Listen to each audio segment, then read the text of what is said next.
यही सभी छोटी छोटी बातों को लेकर समझ मेरे को नहीं आ पा रहा है कि आखिर ये सब हो क्या रहा है समाजों में। नाम शादी का और काम हावी काम वासनाओं का,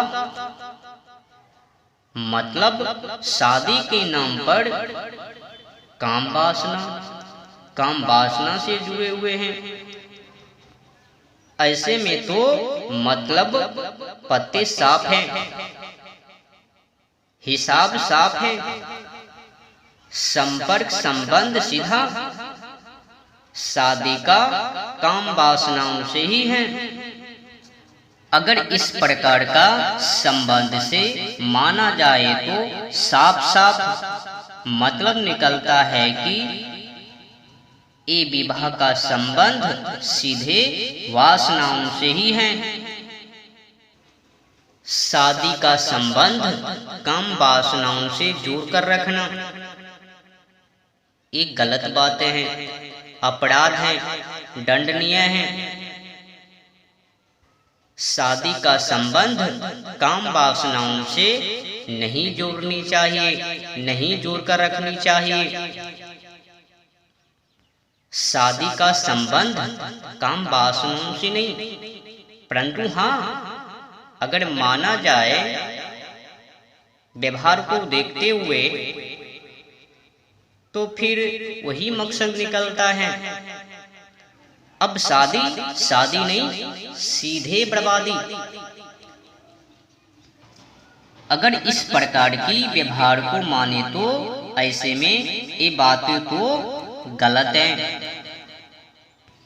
शादी का मौका का फायदा उठाना गलत बातें हैं, गलत बात है। शादी के नाम पर काम वासनाओं में जोड़ना ये गलत बातें हैं। इस प्रकार का अत्याचार नहीं करनी चाहिए। शादी का संबंध काम वासनाओं से नहीं जोड़नी चाहिए, नहीं जोड़कर रखनी चाहिए। ये जोड़ने लायक नहीं है, परंतु का करे महाराज, आज की समय में वही हो रहा है। अब शादी रहा कहाँ? अब तो भोग विलास है। शादी करो, बच्चे पैदा करो, जस के तस करो, एक दूसरे के साथ कोई लेना देना नहीं। जब मर्जी तब करो, इच्छा हो गया तो करो, नहीं इच्छा तो साइड हो जाओ। ये सब चल रहा है शादी के नाम पर, चुट्टा चुट्टी। अब मानवता बचा ही कहाँ, खुद अच्छे है कहाँ, जो कि दूसरे के सामने अच्छाई को दिखा सके, रिश्ते को उच्च शिखर पर लेकर जा सके। खुद नीच बने हुए हैं, एक नहीं दोनों। ये उनको चाह रहे हैं और वो उनको चाह रहे हैं। दोनों की मिलाप, गुड्डी गुड़िया, चुनमुन्नी चुनमुन्ना। तो फिर विवाह वैसा ही जैसा कि होनी चाहिए। तो कुल मिलाकर बुरा ना मानो तो होली है, ये शादी नहीं, ये बर्बादी है। शादी के नाम पर गलत धंधे ये हो रहे हैं। एक समय में यही रिश्ते को पवित्र मानी जाती थी और आज की समय में ये रिश्ते खत्म। अब ये रिश्ते नहीं, काम वासनाओं से जुड़ गई, पड़े हुए हैं। अपनी जोड़ी को लगा ली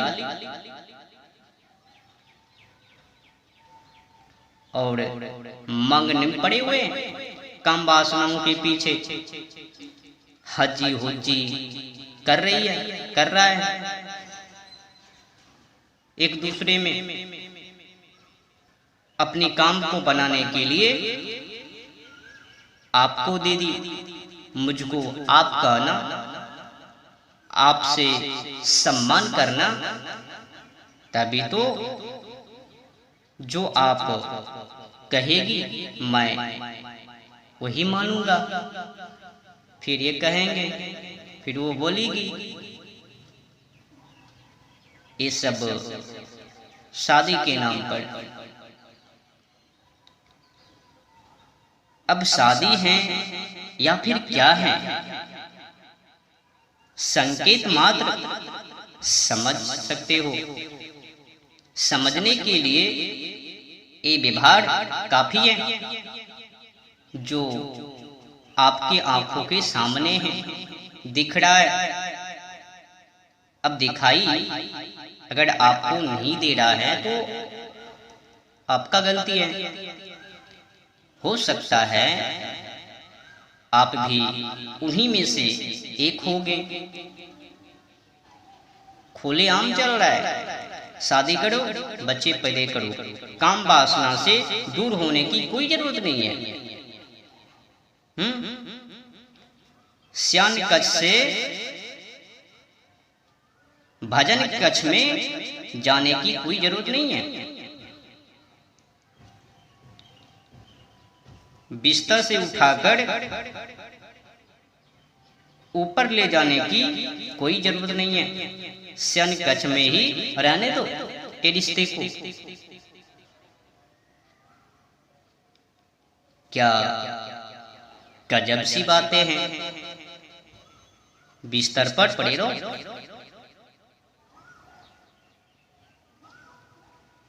जो अभी अभी रिश्ते जुड़े हैं और रिश्ते को काम वासनाओं से ही जोड़ कर रखो, तभी तो आपकी मांग पूरी होगी।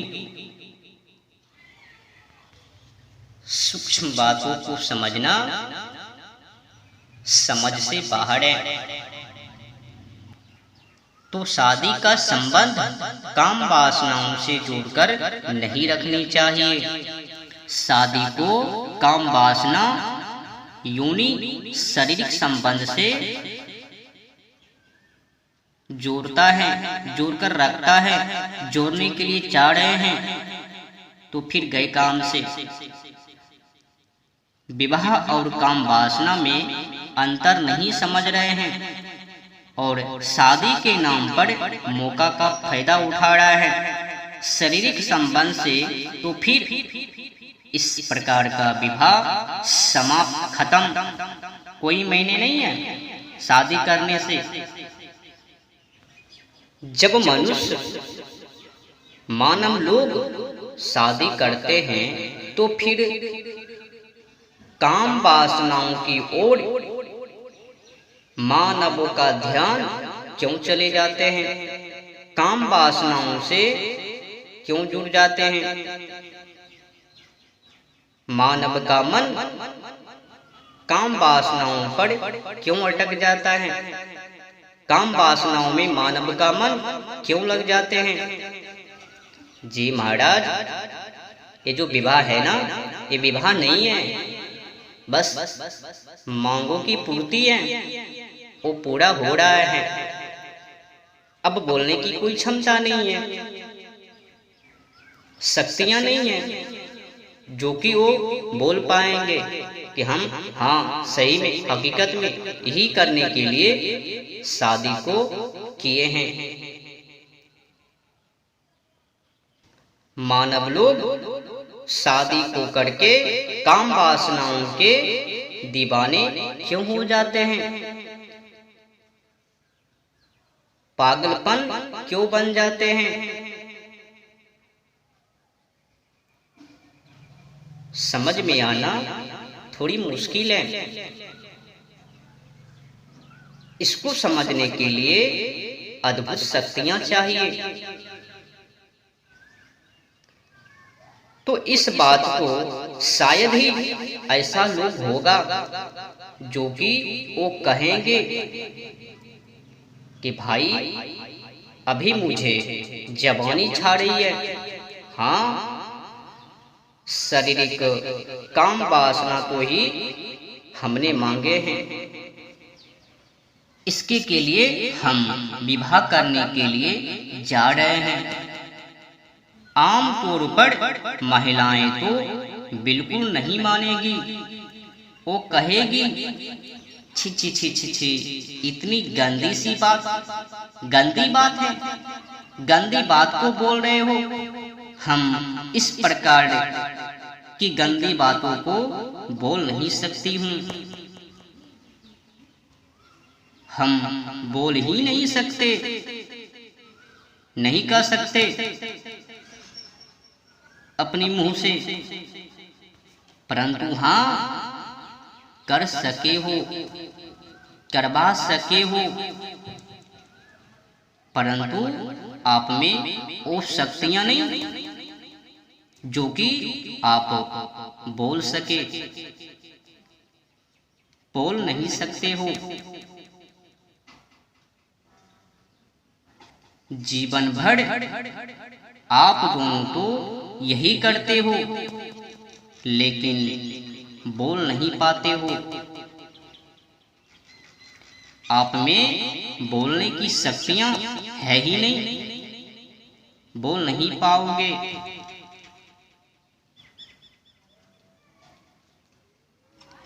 आप दोनों में से कोई नहीं बोल पाओगे, आपसे तो बोला ही नहीं जाएगा। घिच घिच सी बातें है ना, हिचक भरी, गलानी भरी, तो आपसे बोला नहीं जाएगा। आप लोग तो सोचते होंगे, महाराज जी कैसे बोल रहे हैं, हम तो करवा सके हैं, कर सके हैं, परंतु बोल नहीं सके हैं। लेकिन आप तो महाराज जी एक ही सांसों में दम भर दी। छी छी छी छी, अब बस करो, बहुत हो चुका है, मुझे लाज आ रही है, शर्म आ रही है। आपके बातों को सुनकर शर्म तो आनी ही चाहिए, लाज तो लगनी ही चाहिए, परंतु क्या करें, जब तक सुन रहे हैं, जब तक कानों में आवाज जा रहे हैं, तभी तक के लिए सुना, फिर वही वासना उठकर आ गया अंदर। तो आगे बढ़ते हैं। काम वासनाओं से बचकर रहिएगा, नहीं तो गए काम से।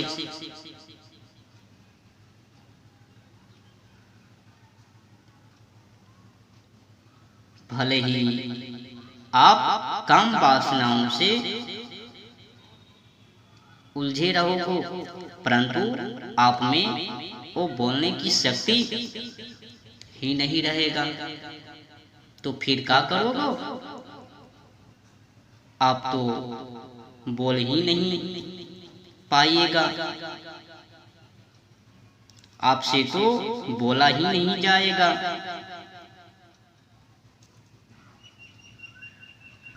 ऐसा बिल्कुल होता है कि और भी चीजें होती है, विवाह के उपरांत एक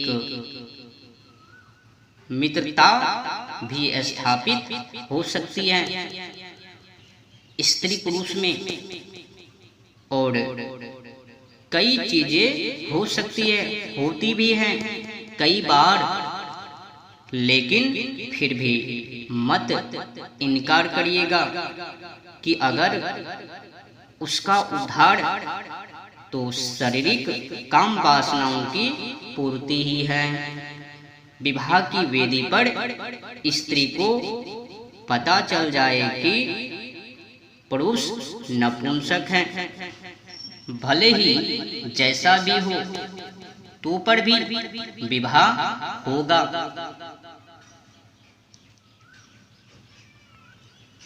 ये बातों को बोलकर कि बहुत बढ़िया बंदा है, पुरुष है, ऊंचे दर्जे का कवि है, उसकी बौद्धिकता असीमित, बिल्कुल किसी ऊंची यूनिवर्सिटी विश्वविद्यालय में शोध कर रहा है, लेकिन नपुंसक है, विकार है, मल मूत्र में मिले हैं, दल दलों में फंसे हुए हैं, तो पर भी विवाह करेगी स्त्री। वैसे ही पुरुष को पता चल जाए कि यह जो महिलाएं हैं बगल में, यह उदासीन है, मेरे बगल में उदासीन बैठी हुई है, यह इसकी वासना में किसी तरह की कोई रुचि नहीं है, शारीरिक संबंध में, योनि क्रियाओं में विवाह होगा तो पत्ते साफ है,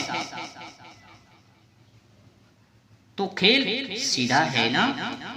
कहां से जुड़ गए, कहां पे जाकर अटक गए, भटक गए, समझनी है।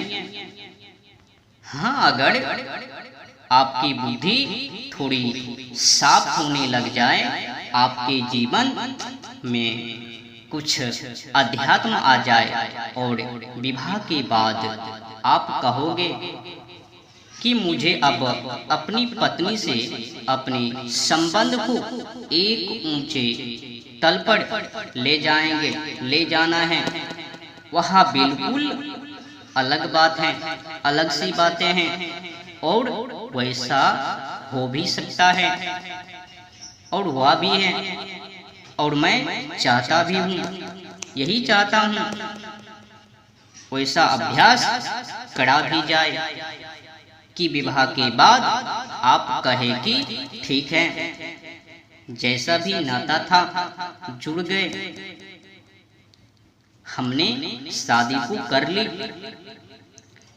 शारीरिक संबंध करके बच्चे भी पैदा कर ली, लेकिन अब हम दोनों अपने रिश्ते को थोड़ा ऊंचाई देते हैं, बिस्तर से उठा करके मंदिर में ले आते हैं।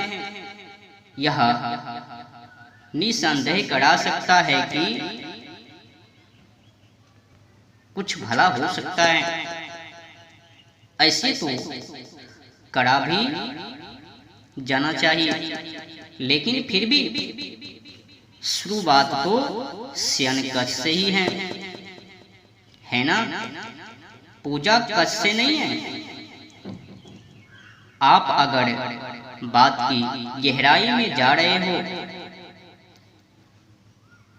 गहराई में जा रहे हो तो आपको दिख रहा होगा कि इस पूरे मुद्दे का फिर और गहरा संबंध हमारे देह भाव से है। चूंकि हम अपने आप को देह समझते हैं, इसीलिए दूसरे से रिश्ता ही देह के तल पर ही बनाते हैं। हाँ, देह के तल पर जो रिश्ता बन रहा है उसमें दो चार और शाखाएं फूटाएं, ऐसा बिल्कुल हो सकता है, लेकिन उस रिश्ते की यह मैं चौथी पांचवी बार कह रहा हूं। उस रिश्ते की बुनियाद तो देह ही होती है, शारीरिक संबंध ही होती है। हाँ, यह बिल्कुल हो सकता है कि पति पत्नी साथ हैं, दो चार बच्चे हो गए हैं, अब बच्चे से पति को भी मोह है, पत्नी से भी मोह है, तो बच्चे के कारण रिश्ता आगे चल रहा है। या भी हो सकता है कि बाद में ऐसा हो जाए, लेकिन फिर भी बुनियाद तो शारीरिक संबंध देही थी, और यही वजह है कि देह जब ढलने लग जाती है तो रिश्ता भी फिर ठंडा पड़ने लग जाता है। विवाह के 2-4 साल बाद भी संबंध में उतने ही गर्मी रह जाती है जितना कि विवाह के समय था। ये गर्मी कम से कम 10 वर्षों तक भी जा सकता है।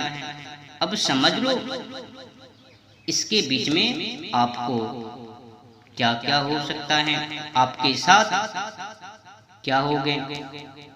आप दोनों की मिलाप से, संबंध से समस्या गंभीर है, ढलने का कोई नाम ही नहीं है। पथराए पड़े हुए हैं, बीन बजाए और पथरा दी। और फिर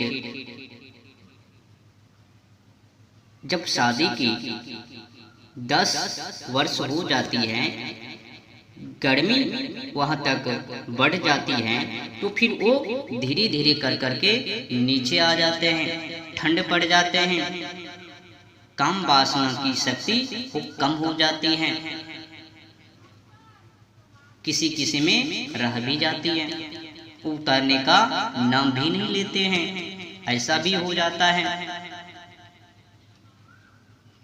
ये सब गंदी सोच विचार वाले मानवों के साथ अधिकतर तो यह मत समझिएगा कि पतिदेव बेवफा हो गए हैं, वह बेवफा नहीं हो गए हैं। अनुबंधन की मियाद पूरी हो गई। अनुबंधन क्या पूरी हो गई? अनुबंध की मियाद पूरी हो गई। अनुबंध माने कॉन्ट्रैक्ट, मियाद माने अवधि। अब उस अनुबंध की शर्त ही यही थी कि मैं कामुक और तुम हॉट, कामोद तेजक आमिलाहात। यह जो कुछ भी आप हॉट रह न गई है,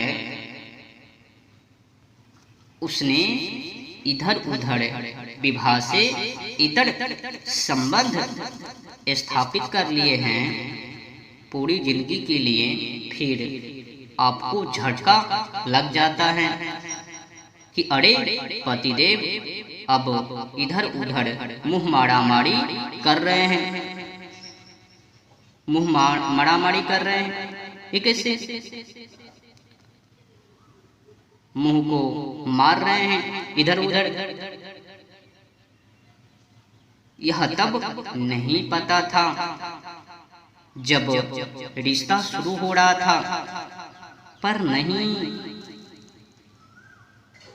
जब रिश्ता शुरू हो रहा होता उस वक्त तो भावनाओं और वासनाओं का जोश ऐसा हावी होता है कि चढ़ा होता है कि कुछ समझ में ही नहीं आता। टिकटॉक की दुनिया, रोमानी गुलाबी पंखुड़ी, हाय मेरी जान, इश्क में पागल, होठ दीवानी, ऐसे ऐसे पॉपुलर बातें, चुस्की चुस्की बातें। जब कोई पुरुष आपसे पूछता है अपना ज्ञान बताओ, दुनिया भर में इतनी बातें, इतनी मुद्दे चल रहे हैं। वर्तमान शताब्दी मानवता के इतिहास में सबसे भीषण और दर्दनाक कालों में से है। इस समय हम यहाँ पर बैठकर जो सांस ले रहे हैं उसमें कार्बन डाइऑक्साइड का जो स्तर है वह पिछले 20-30 लाखों सालों में इतना ऊंचा कभी नहीं था, परंतु आज के समय में वो कैसे? कोई जवाब नहीं। फिर बोलता है आगे, आप और आपकी प्रियात्मा आमने सामने बैठे हुए हैं, दोनों सांस तो ले रहे हो ना? आंखों की गहराई और होठों की मिठास से आगे चलकर कभी यह बात भी करी है कि यह वैश्विक तापमान क्या है, जलवायु परिवर्तन क्या है?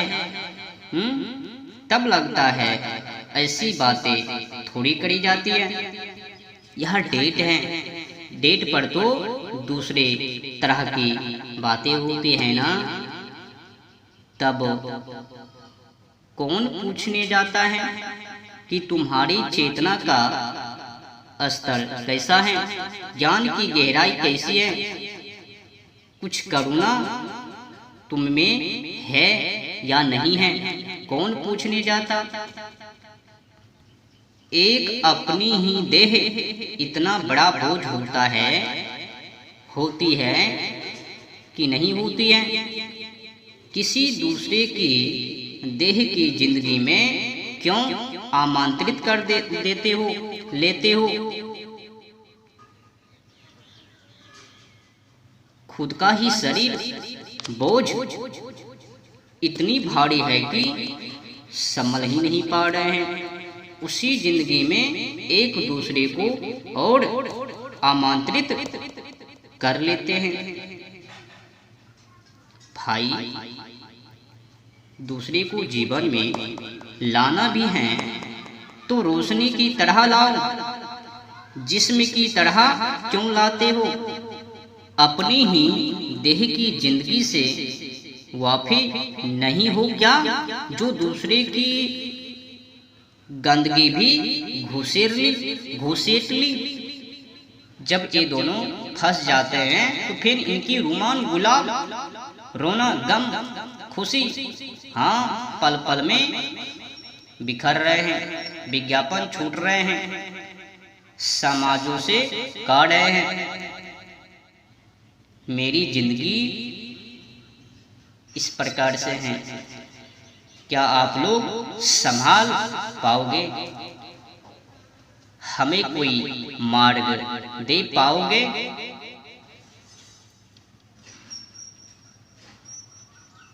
तो फिर उस वक्त उनको संभालने वाले कोई नहीं आता उनके सामने। मरो, जैसी करनी वैसी भरनी, जस करोगो तो तस भरोगो। जैसा कि अपराध वैसा ही दंड, परिणाम तो मिलकर ही रहेगा ना। तो फिर रोते हैं पुरुष, रोते हैं कि स्त्री ने मुझे शोषण कर रही है, शोषण कर ली। स्त्री मुझे शोषण कर रही है, शोषण कर ली। गले को फाड़ फाड़ कर चिल्ला रहे हैं, मेरी जिंदगी को बर्बाद कर दे। अब मैं क्या करूं, कहां जाऊं, किससे पूछूं? मेरे को समझ में नहीं आता। और फिर स्त्री भी रोती है कि पुरुष मेरा बलात्कार कर रहा है, पुरुष ने शादी को कर मेरी जिंदगी को खराब कर दी। बेहतर था पहले की ही जिंदगी, अब तो मेरी जिंदगी नरक बन गई। व्याकुल हूं अच्छी जिंदगी को पाने की, अब वो नसीब बचे ही नहीं। चिल्ला रही है स्त्रियां, कोई मुझे इंसाफ तो दो, छुटकारा तो मिलवा दो, इंसाफ तो करवा दो। पुरुष मेरी साथ शादी को कर मेरी साथ जोर जबरदस्ती कर रही है शारीरिक संबंध बनाने के लिए। छोड़ ही नहीं रहे हैं।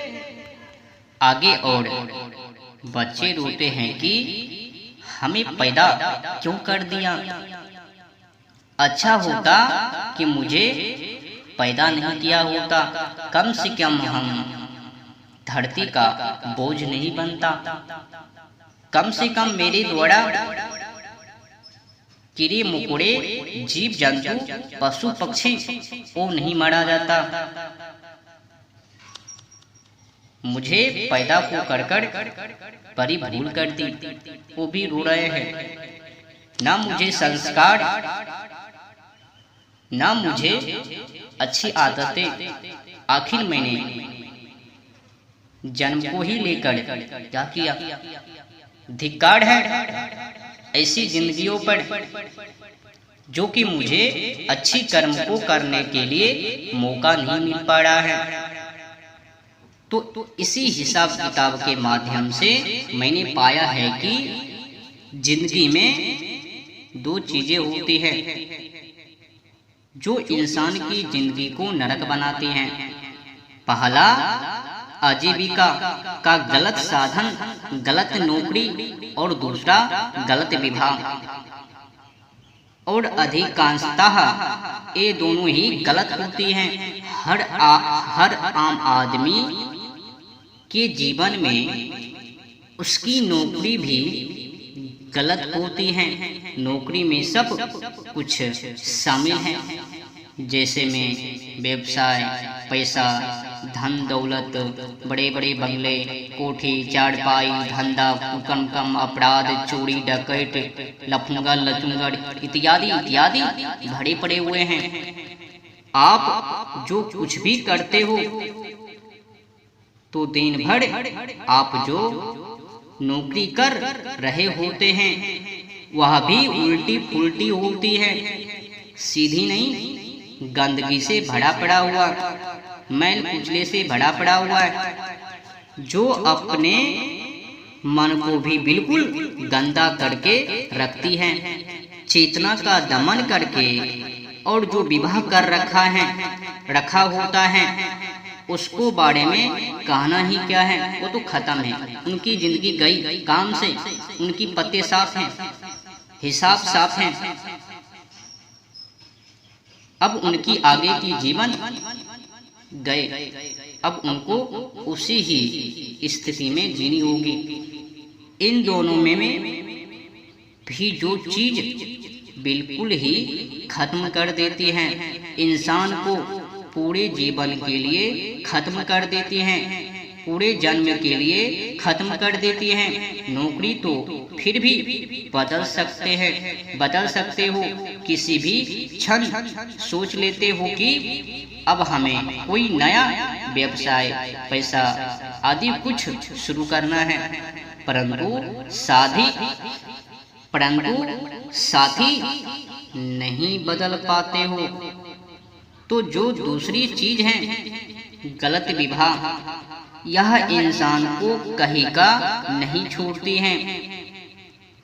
गलत शादी हो गई तो फिर माने पूर्ण विराम, द एंड, समाप्त। अगर आपकी गलत शादी हो गई तो फिर गए काम से, खेल खत्म, समाप्त खेल। अब आपसे कुछ नहीं हो सकता। अब जियोगे 30, 40, 50 साल और जितना जीना है जियोगे, जीवन नहीं होगा। अच्छे थोड़ा सा बिल्कुल जमीन पर फिर से बात करते हैं एक बार, ताकि होश एकदम दिमाग में रहे। आपकी जिंदगी में आप जवान हैं अभी भी, ठीक है। आप 20, 25, 30 या 35 साल के हैं, जिस दरमियान शादी होते हैं आप जवान, और उस वक्त उस समय आपकी वासना उफान लिए होते हैं, उस वक्त आपकी वासना उफान लिए हुए हैं। और आपके जीवन में एक व्यक्ति डाल दिया गया है और धर्म ने और कानून ने आपको पूरी आज्ञा दे दी है, स्वकीर्ति दे दी है, स्वकीर्ति से भी आगे अनुज्ञा दे दी है, लाइसेंस थमा दिया हाथों में, यह बोल कर कि यह जो व्यक्ति है यह तुम्हारे जीवन में लाया गया है। काहे के लिए? हाँ हाँ, काहे के लिए? यौन क्रिया के लिए, शरीर संबंध के लिए, भोग विलास के लिए, ठीक है। तो फिर आप उस व्यक्ति के साथ क्या करोगे? पूजा करोगे उसकी, क्या करोगे? उसे मॉर्निंग वॉक, प्रातः भ्रमण पर ले जाओगे, दही भात बतासे खिलाओगे, क्या करोगे? वह व्यक्ति आपके जीवन में क्यों लाया गया है? हिचक हो रही है ना, घृणा लग रही है ना, स्वीकार करते हुए ना गंदा लग रहा है। छी छी छी महाराज जी, आपने तो इतनी पवित्र चीज, रिश्ते को इतनी खराब करके बता दिया, नीचे गिरा दिया। मुझे गिराने की क्या जरूरत है बेटे? पहले से ही समाजों ने और तुमने, तुम्हारे परिवार ने गिरा कर रखा है। मैंने तो सिर्फ उनको उठाने का कोशिश किया, उनको जगाने का काम किया। मेरा आप दोनों के रिश्ते से कोई लेना देना नहीं है, मतलब नहीं है, क्या जरूरत है? बस मैंने देखा आप दोनों की हालत, तो मैंने सोचा उठा देता हूँ, बिस्तर से उठाकर ऊंचाई पर दे आता हूँ। इसमें तो आपकी नियति जाने। मैंने हिचक भरी बातें कही या फिर समाजों ने आपको सिखलाया? आपके परिवारों ने तुमको क्या क्या सिखलाया वो तो आप ही जानेंगे ना। ये हिचक भरी है, गंदगी भरी है, या फिर खुद गंदे हो गए हो? आपका मन निकलने का नहीं कर रहा है। जूस है ना, जूस मल मूत्रों की। मैं एक बार फिर से बोलता हूँ, काम वासनाओं से बाहर निकलिए। अपनी रिश्ते को शयन कक्ष से उठाकर पूजा कक्ष में लाइए। बिस्तरों से उठाकर ऊंचे जगहों पर ले जाइए, वहां पर जाकर स्थापित कीजिए। बिस्तरों से उठाइए अपने रिश्ते को, और समाजों के कहे अनुसार मत चलिए। आपके जो परिवार कह रहे हैं, अगर उसमें भी गंदी शब्द हैं, विचार हैं, सोच हैं, तो फिर उनको त्यागने की कोशिश कीजिए। लाइफ जिंदगी जीने का तो आपको है, वो तो निकल जाएंगे। बुढ़ी बुढ़िया वो क्या करेगी? उनको तो चाहिए हाथ में पोता पोती। आपके जो नानी है, नाना है, उनको तो चाहिए नतनी नाती। इसके चक्कर में मत पड़िए। अपनी जीवन का लाइफ करियर खुद अपनी हाथों में लीजिए। किसी के सहारे जीने का नाम मत लीजिए। किसी के सहारे जीने का कोशिश मत कीजिए। अपने ऊपर जीजिए, अपने बलों के ऊपर जियो, खुद जियो और औरों को भी जीने दो। आपकी जीवन की लाइफ इसी में बनेंगे, इसी में आप दोनों का भला है। अब समाजों ने तुम्हें क्या क्या सिखाया वो भी समझ लीजिए। समाजों ने आपके साथ क्या क्या खिलवाड़ किया वो भी समझ लीजिए।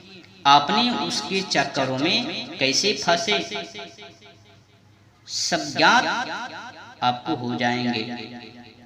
आपने बचपन से ही किस प्रकार से बिगड़ते गए, सब रिपोर्ट इस वीडियो के माध्यम से आपको मिल जाएंगे। जन्म से लेकर शादी तक की और यहाँ तक कि अंत तक की वो भी मिल जाएंगे। बस बने रहिए। इसी से तुम समझ लो कि समाज तुमसे क्या चाहता है। समाज तुमसे चाहता है कि तुम लालची रहो, काम वासनाओं में उलझे रहो, फंसे रहो, धसे रहो, पड़े रहो, काम वासनाओं से कभी आप निकले ही ना।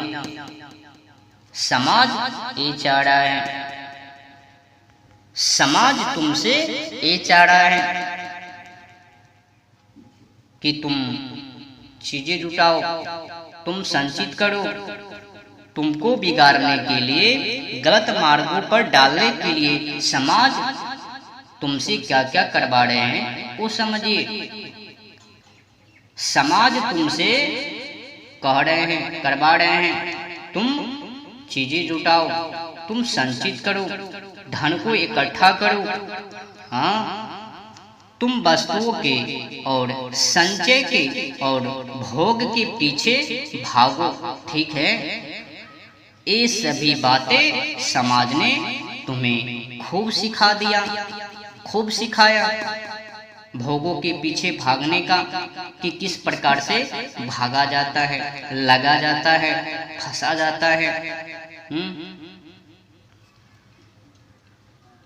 पूरे जीवन की लाइफ बर्बाद करने की गजब षड्यंत्र है। और ये बातों को पैदा होते ही बता दिया गया है, सिखा दिया गया है। ये हासिल करना, वो हासिल करना, 50 बातें हैं तुम्हारे पास होनी चाहिए। और कहने को तुम्हें ये सब इसलिए बताया क्योंकि समाज तुम्हारा हितैषी है। समाज कहता है देखो, तुम्हारे पास अगर ये सब नहीं है तो जिंदगी जीने के काबिल नहीं रह जाओगी। तुम जाओ, धन को इकट्ठा करो, जल्दी जल्दी से, हाली हाली, जल्दी जल्दी से बिगड़ो।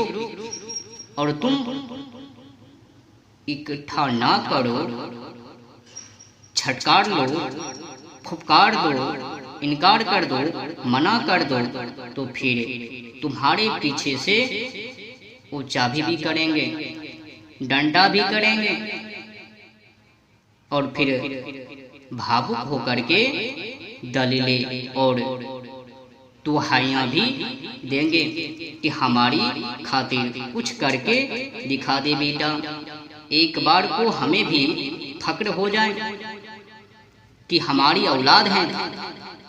तो एक तरफ तो तुम्हें खौलाया जा रहा है, तुम्हारे भीतर कामना और वासना भड़काई जा रही है कि जाओ और हासिल करो।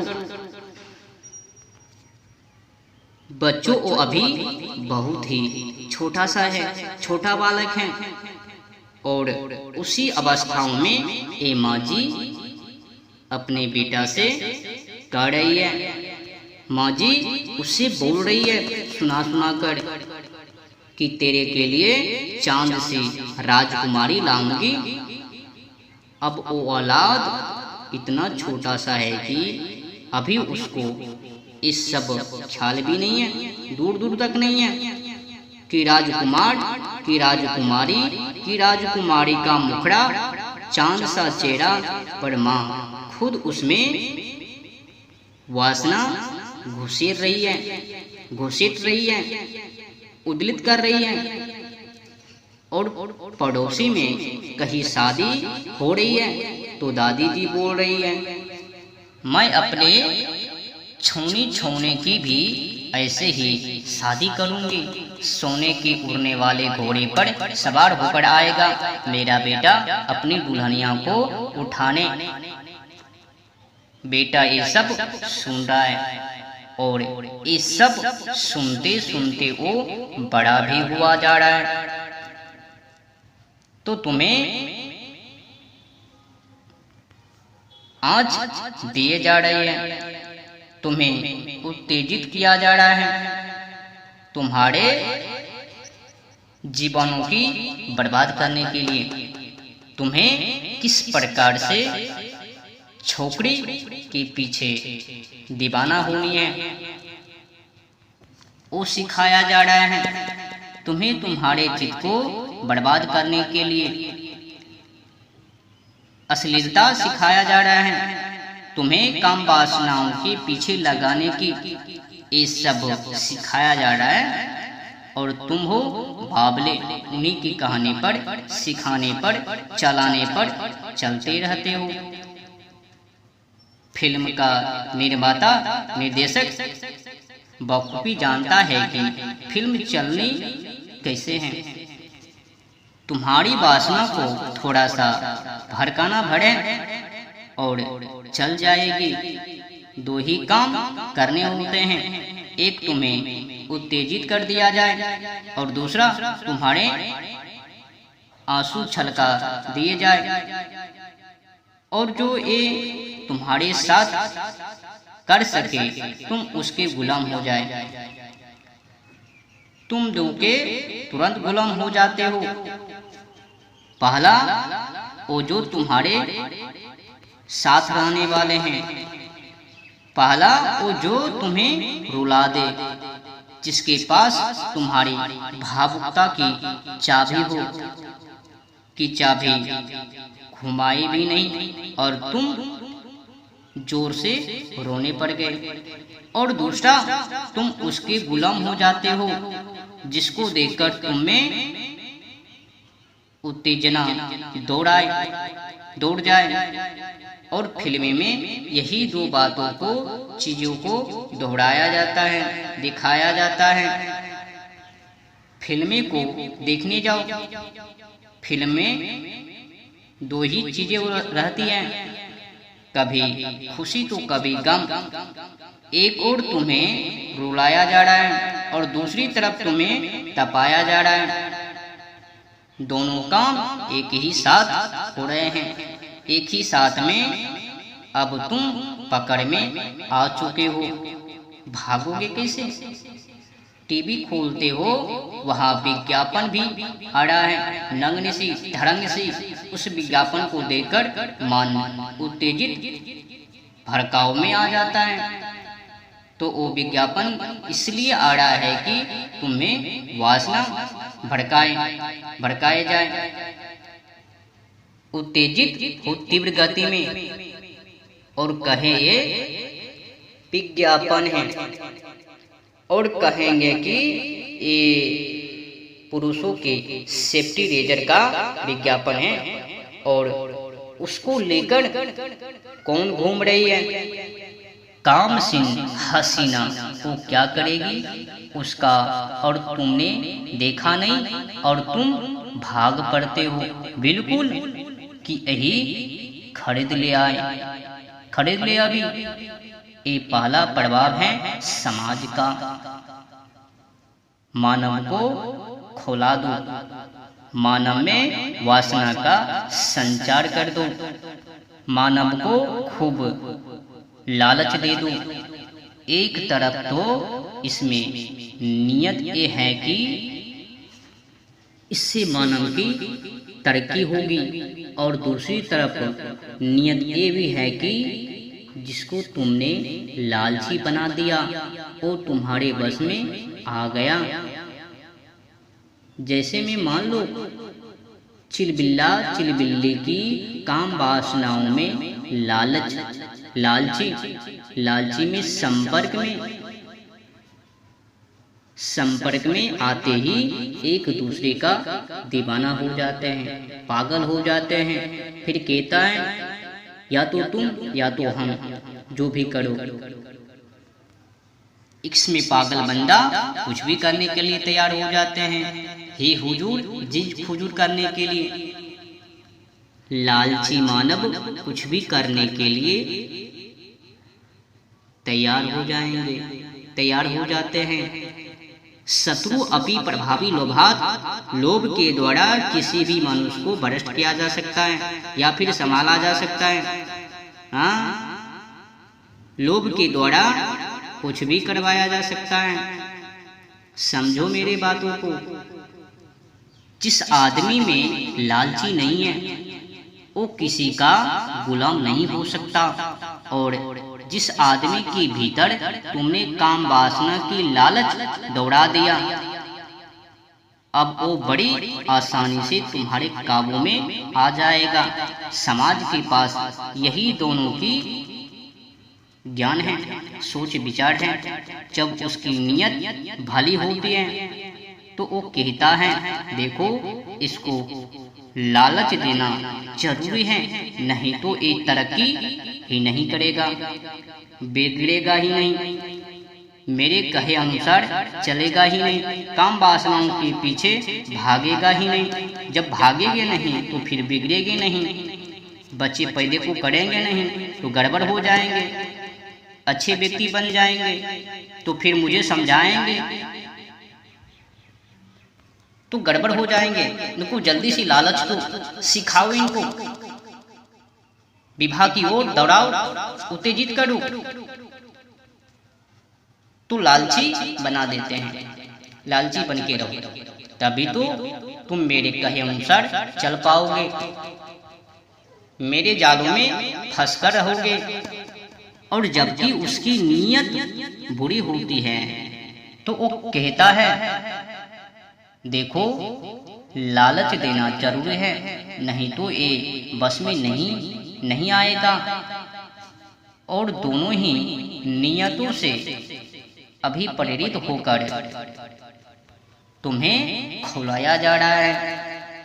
तुम्हें फुसलाने के लिए, लालची बनाने के लिए तुमको आप दिया जाता है, ताकि उस सम्मान की पद को पाकर लालची बन जाओ और उनकी बातों में, समाजों की बातों में फंस जाओ।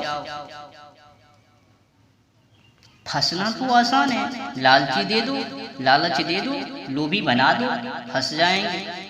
समाजों ने आप दे दिया जाता है ताकि आपकी चक्कर में उनकी रची षड्यंत्रों में जाकर फंस सके, उलझ सके। अब समाजों ने एक कर तो दिया, खुला भी दिया, लेकिन उसका नतीजा क्या होता है? उसका नतीजा होता है अराजकता। ये सबको चाहिए, खूब चाहिए, खूब सारा पैसा, और पैसा ही, अगर पैसा ही मंतव्य है तो फिर मारा मारी मच जाती है, खून खराबी हो जाता है। पैसा ही अगर चाहिए तो कैसे भी लाओ, पैसा लाओ, आचरण बिगाड़ो, बुद्धि मारो, चरित्र को नष्ट करो। पैसा सबकी ही नियत को खराब करती है। पैसा सबको ही चाहिए, तो फिर बिगड़ना तय है। बिगड़ने के लिए तैयार हो जाओ। बिना सोचे समझे किसी के मुखों में हाथ देना तो समझ लेना परिणाम। पैसा चाहिए तभी तो रूपवती स्त्री, चिलबिल्ली तो औरतें के पीछे फिर कत्ल हो जाते हैं। ये पहले प्रभाव का नतीजा निकलता है, तो फिर समाज को तुम पर एक दूसरा प्रभाव लाना पड़ता है। तो वो प्रभाव क्या है जी महाराज जी? नैतिकता। फिर समाज तुम्हें ये भी बताता है क्या सही है क्या गलत है। पहले तो वो तुम्हारे जीवन के बारे में बताएगा कि जाओ स्त्री को हासिल करो, और स्त्री को भी बताएंगे कि जाओ तुम पुरुष को, चिलबिल्ला को हासिल करो, ढूंढ कर लाओ अपने जीवन में। हजारों तरीकों से तुम्हें उत्तेजित करेगा, चाबी भरेगा और फिर तुम्हें ये भी बताएगा, देखो सिर्फ कुछ बांधे बंधाए तरीके हैं जिनसे स्त्री को हासिल करना, और हासिल कर कर जोर जबरदस्ती मत करना। जैसे हम तुम्हें लालची दिया, तुमको ललचवाया, लालची बनाया, जैसे हम तुम्हें ललचवा रहे हैं, तुम भी उसे ललचाना ताकि वो अपनी सहमति से आ जाए तुम्हारे पास, और फिर 50 और शर्तें लगाई जाती हैं तुम्हारे ऊपर। तुम उन शर्तों का पालन ना करे, इनकार कर दे करने से कि मेरे से ये सब काम नहीं हो गए, भागो यहाँ से। पालन ना करने पर फिर अनैतिक घोषित हो जाते हो। तुम्हें काम वासनाओं भी घुसेड़ा जाता है, घुसेटा जाता है।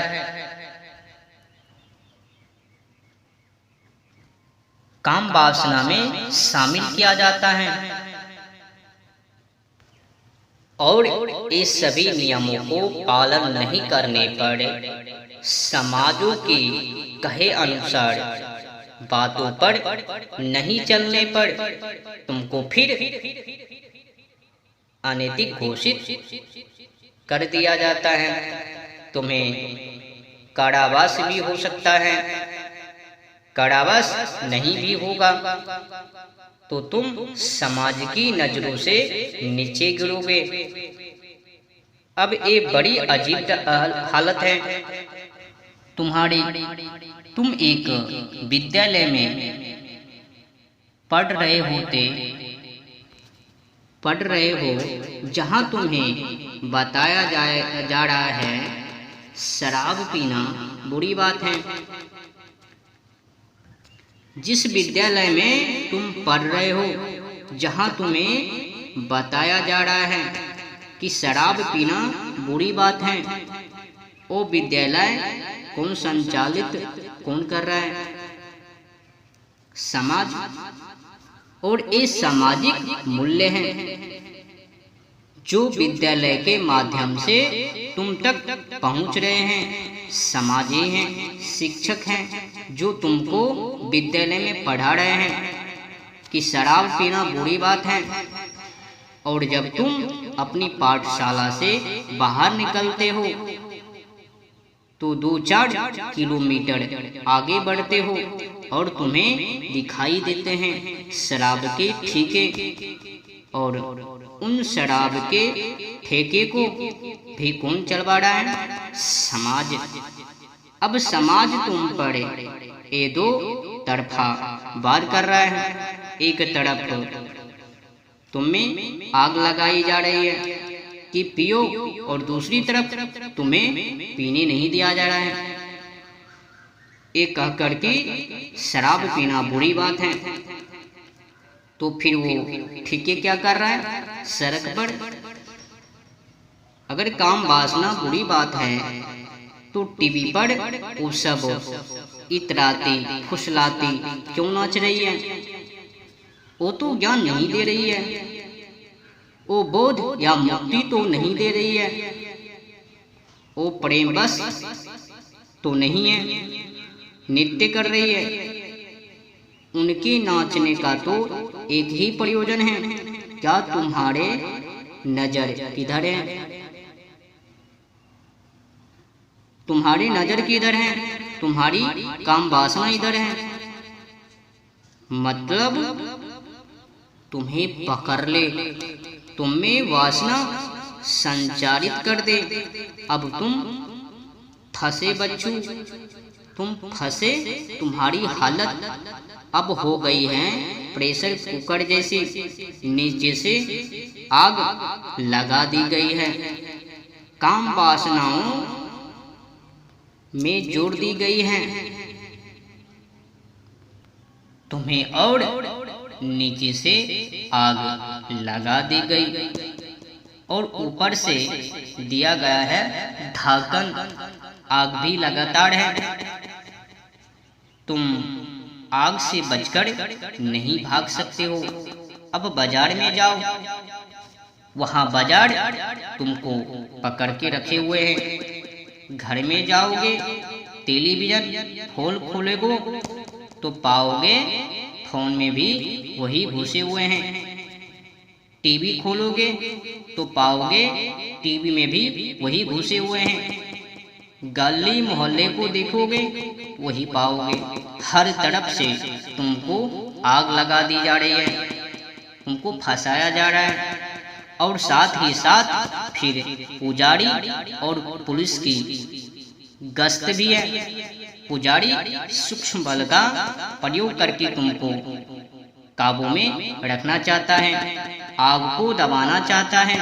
पुजारी तुमसे बोलता है गलत काम करोगे तो परमात्मा का जो प्रिय भक्त काला भैंस वाले यमराज जी है ना, तुम्हें सजा देगा, दंड देगा।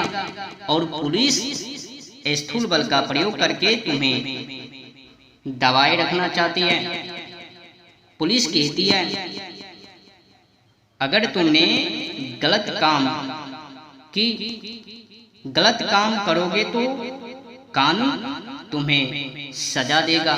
हर तरफ से तुम्हें उत्तेजित के अलावा कुछ और करता ही नहीं है तुम्हारे साथ। तुम्हें पूरे तरीकों से चारों तरफ से उत्तेजित किया जा रहा है कि एक काम करो। टीवी खोलते हो, वहां आता है विज्ञापन और कहता है करो, और जैसे ही करने के लिए निकलते हो तो तुम्हें मंदिर का घंटा सुनाई देता है और तुम कांप जाते हो। अरे बाप रे बाप, कैसे करें, सजा मिल जाएगी काला भैंस वाले के हाथों से। और फिर कहते हो ये कोई परमात्मा और आत्मा नहीं होता, कोई नहीं देख रहा है। और फिर तुम वो गलती अपराधी आखिर में कर ही डालते हो। तभी पुलिस की गाड़ी दिखाई देती है गश्त करती हुई, और फिर तुम कांप जाते हो कि अरे कैसे करे भाई। और कांप करके फिर घर के अंदर घुसते हो।